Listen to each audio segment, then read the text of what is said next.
Research Station Thorn perched on the edge of Barren Creek, its emergency lights casting red shadows across the camp. The joint expedition had been running smoothly until the synthesizers failed.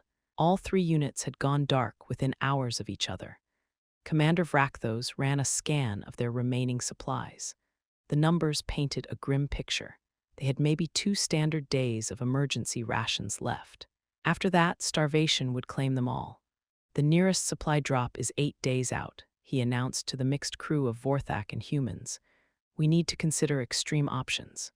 The human botanist looked up from her data pad. Sage had been cataloging local flora for the past week. She seemed completely unbothered by their situation. No worries, she said, stretching and standing up. I can cook dinner from what's growing around here. Vrakthos felt his breathing slits tighten. The local vegetation is highly toxic. Our scans confirm multiple lethal compounds. Yeah, I saw that. Sage grabbed her collection bag and field knife. Looks like we've got some good stuff to work with. Science Officer Krellin pulled up his analysis files. Human sage, these plants contain neurotoxins that cause immediate paralysis. The root systems show compounds that dissolve organic tissue. The berries alone would kill a Vorthak in minutes. Sage nodded thoughtfully. Sounds spicy. I love a good kick to my food. She headed toward the door, humming what sounded like an ancient Terran work song. Wait, Vrakthos called after her. You cannot be serious about consuming these substances. Why not? Sage paused at the threshold. It's just dinner. I'll make extra so everyone can try some. The door closed behind her, leaving the Vorthak crew in stunned silence. Through the observation window, they watched Sage move through the alien landscape with casual confidence. She knelt beside a cluster of purple-black roots that their scanners had flagged as Class 15 biotoxins. She's harvesting the throat-burn roots, Krellin whispered.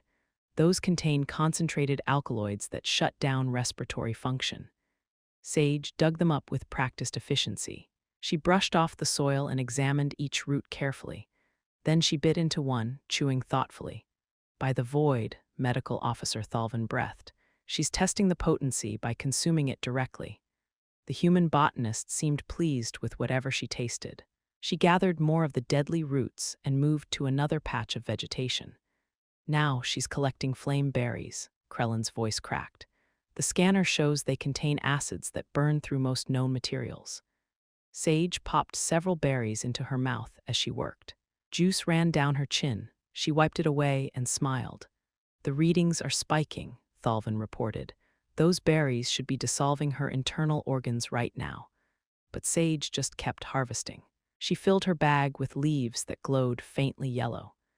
The scanners identified them as containing compounds that disrupted neural pathways. She's eating those too, Vrakthos observed with morbid fascination. 20 minutes later, Sage returned to the station. Her bag bulged with what the computers classified as enough poison to kill a small city. Good harvest, she announced cheerfully. We're going to eat well tonight. Sage spread her collection across the lab table. The array of deadly vegetation looked like a display from a xenobiology hazard manual. Let's see what we've got here. She sorted through the plants with bare hands. These roots will give us good heat. The berries add nice acidity, and these leaves should balance everything out with some earthy bitterness. She picked up a scanning device and ran it over each plant. pH levels look good. Alkaloid concentrations are perfect. This is going to be delicious. Krellin pulled up his analysis data. Human sage, the computer estimates a 97% fatality rate from consuming even small amounts of this vegetation. For Vorthaks, maybe. Sage shrugged. Humans have different tolerances. She began preparing the ingredients with the casual efficiency of someone making a routine meal. The roots went into a processor that ground them into a coarse powder. The berries were pressed to extract their acidic juice. The leaves were chopped fine and mixed with both. The concentration is increasing, Thalvin reported with growing alarm. The toxicity levels are now beyond our measurement capabilities. Sage tasted her mixture and nodded approvingly. Needs more kick. She returned to her bag and pulled out something that made the scanners scream warnings. A small, wrinkled fruit that pulsed with bioluminescence. What is that? Vrakthos demanded. Death peppers, Sage said, examining the fruit. Found a whole patch growing near the thermal vents. These little guys are perfect for adding some real fire to a meal. She bit into the fruit without hesitation. The bioluminescence flared brighter as her teeth broke the skin. Juice dripped onto the table, where it began eating through the metal surface. The computer just classified that as a molecular disintegrator, Krellin whispered. Sage chewed thoughtfully, then swallowed. Good heat, but I need to balance it with something cooling. She added the death pepper to her mixture and stirred it with a metal spoon. The spoon dissolved within seconds. Oops, Sage laughed. Too much acid. I'll use a ceramic spoon next time. The cooking process defied every law of biology the Vorthak crew understood.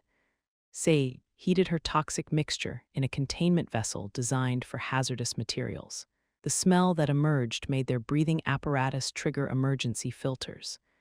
The atmospheric processors are detecting airborne toxins, Thalvin reported. We should evacuate the station. It's just dinner, Sage called from the kitchen area. The smell always gets strong when you're cooking with good ingredients. She added water to thin the mixture. The water immediately began boiling from the chemical reactions. Steam rose in colors that shouldn't exist in nature. She's created a compound that's actively hostile to organic matter, Krellin observed.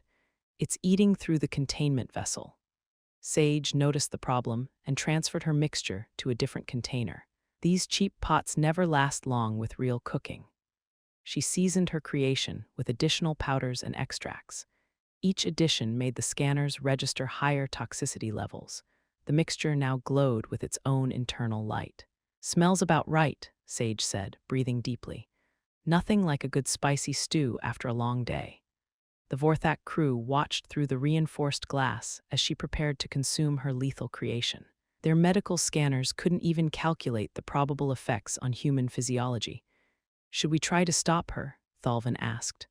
I don't think we could, Vrakhthos replied quietly. Sage ladled her toxic stew into a bowl and sat down at the common table. The mixture continued to bubble and glow even after being removed from heat. You guys sure you don't want to try some? She asked, raising a spoonful to her lips. It's really good. Human sage, Vrakhthos said carefully. Our analysis indicates that substance would kill us within minutes. Yeah, probably. Sage took a large bite and chewed with obvious enjoyment. Humans have different stomachs. We can handle pretty much anything. She continued eating while the Vorthak crew watched in horrified fascination. The stew that should have killed her instantly seemed to cause no ill effects whatsoever. How? Krellin finally asked. Sage paused between bites. How what? How are you consuming concentrated toxins with no apparent physiological distress? Practice, I guess. Sage shrugged. Humans have been eating poison for thousands of years. We call it spice. She took another large spoonful. Back home, we have peppers that cause temporary blindness, mushrooms that make you hallucinate, berries that paralyze your tongue. Most human food would probably kill other species. Thalvin pulled up his xenobiology files. Your species evolved to consume substances that are lethal to most life forms. Not evolved exactly, Sage said thoughtfully. We just got bored with safe food. Regular vegetables don't have enough kick, so we started breeding plants to be more dangerous. She gestured with her spoon, which was beginning to show signs of corrosion. Take this stew. On Earth, we'd call this mild, maybe a 3 out of 10 on the heat scale. A 3, Vrakhthos felt his breathing slits constrict further. Yeah, my grandmother makes chili that would probably melt your scanning equipment. Sage grinned. She grows her own peppers using radioactive fertilizer. As Sage finished her meal, the Vorthak crew began to understand something fundamental about human biology. These creatures didn't just tolerate poison. They actively sought it out. So when your food synthesizers produce human meals, Krellin asked slowly, they're essentially creating controlled toxins, pretty much. Sage cleaned her bowl with water that immediately began dissolving the ceramic. Most human cuisine is based on making food as dangerous as possible while still being technically edible. She stood and stretched. Coffee's probably the best example. It's literally a plant defense mechanism designed to kill insects. Humans just decided it tasted good and made it into our primary beverage. Thalvin checked his medical readings. And you consume this toxin daily. Multiple times daily, Sage confirmed. Most humans can't function without it. We're basically dependent on plant poison to maintain consciousness. The implications were staggering. An entire species that had built their culture around consuming substances that would kill most other life forms. Your emergency rations, Vrachthos said quietly. They're probably toxic to us as well. Oh yeah, definitely. Sage nodded. Human military rations are designed to be shelf-stable for decades. They use preservatives that would probably dissolve your digestive system. She began cleaning up her cooking area. That's why we bring our own food on joint missions. Most species can't handle human nutrition. The next morning, Sage prepared breakfast using different local plants. She'd identified several varieties that were merely mildly toxic by human standards. These root vegetables should be pretty safe, she explained, processing plants that registered as Class 11 biotoxins. They only cause minor organ damage. She fried them in oil extracted from berries that the scanners couldn't classify. The oil ate through 2 frying pans before she found one that could contain it. Is this what human agriculture looks like? Krellin asked. Nah, this is just camping food. Sage flipped her toxic vegetables with practiced skill. Real human farming is way more intense. We use genetic modification to make crops that can survive in environments that would kill most species. She plated her breakfast and took a large bite. We grow wheat in radioactive soil, corn in acid rain, and potatoes in permafrost. Most human food is designed to thrive in conditions that would sterilize other planets. The Vorthak crew exchanged glances. They were beginning to understand why humans were so successful at colonizing hostile worlds. Your species treats environmental toxicity as a seasoning preference, Vrachthos observed. That's one way to put it, Sage laughed. We like our food like we like our planets. Dangerous enough to keep things interesting. When the supply ship arrived 6 days later, the crew found the research station fully operational. The Vorthak team had survived on carefully prepared plant matter that Sage had processed to remove most of the lethal compounds. Most of it, she explained to the supply captain. I left some of the flavor in there, otherwise it would have been too bland. The Vorthak crew had lost weight but remained healthy. They'd subsisted on what humans would consider extremely mild vegetable broth. The human botanist kept us alive, Vrachthos reported. She demonstrated remarkable expertise in toxic plant preparation. The supply captain reviewed the incident reports. Says here you survived on local vegetation for 6 days. That should have been impossible. Impossible for most species, Krellin corrected. Humans have different standards for what constitutes edible food. Sage was already preparing for the next phase of their research. She'd cataloged over 300 varieties of local plants, rating them on human edibility scales. Found some really interesting specimens, she told the supply captain. There's a whole grove of trees that produce fruit with built-in antimatter compounds. I can't wait to try cooking with those. The captain checked his manifest. We brought your requested supplies. Extra-strength containment vessels and molecular-grade protective equipment. Thanks. Sage loaded the equipment onto a transport cart. I'm planning to make curry tonight. The real kind, not the mild stuff I've been cooking here. That evening, as the expanded crew gathered for dinner, Sage unveiled her latest creation. The curry glowed with an internal light that hurt to look at directly. Steam rose from the serving bowl in colors that violated several laws of physics. Who wants to try some? She asked cheerfully. The human crew members formed an orderly line. The Vorthak team retreated to a safe distance and activated their emergency breathing apparatus. Just a heads up, Sage announced as she served the first portion. This batch is a little spicier than usual. I used the antimatter fruit as a base. She took the first bite and smiled with obvious pleasure. Perfect, just like my grandmother used to make. The other humans followed suit, consuming what appeared to be weaponized food with casual enjoyment. They discussed the flavor profile and compared it to dishes from their home worlds. Good heat balance, one crew member commented. The antimatter really brings out the natural toxins in the vegetables. I like what you did with the acid berries, another added. Really brightens up the whole dish. The Vorthak crew watched from their safe distance, finally understanding something fundamental about human civilization. These creatures hadn't conquered hostile environments despite their biology. They'd done it because of their biology. Commander, Krellin said quietly, I think we need to revise our assumptions about human dietary requirements.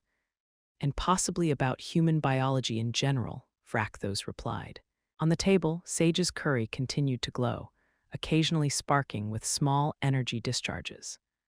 The humans ate it with obvious relish, treating molecular-level toxicity as a delightful seasoning. Anyone want seconds? Sage asked, ladling more of the dangerous substance into her bowl. I'll take some, called out a human engineer, but go easy on the antimatter. I have to work tomorrow.